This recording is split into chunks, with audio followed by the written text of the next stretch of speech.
জেনে নিতে পারি। কারো কোনো জিজ্ঞাসা থাকলে সরাসরি বলতে পারেন। যে আপনার কথা আগে। জি,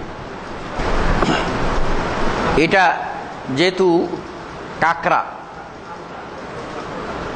শামুক বা ঝিনুক, যেটা ঝিনুক, শামুক এবং ঝিনুক এগুলি আপনার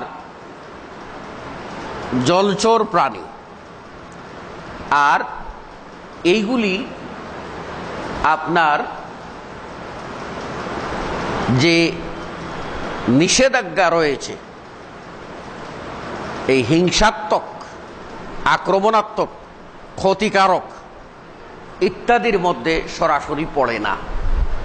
তো সেই হিসাবে আমরা বলবো যে এই বিষয়গুলি অস্পষ্ট, আর অস্পষ্ট বিষয়ে রাসূল সাল্লাল্লাহু আলাইহি ওয়াসাল্লামের নির্দেশ হলো যে এইসব বিষয়গুলি থেকে তিনি বিরত থাকতেন।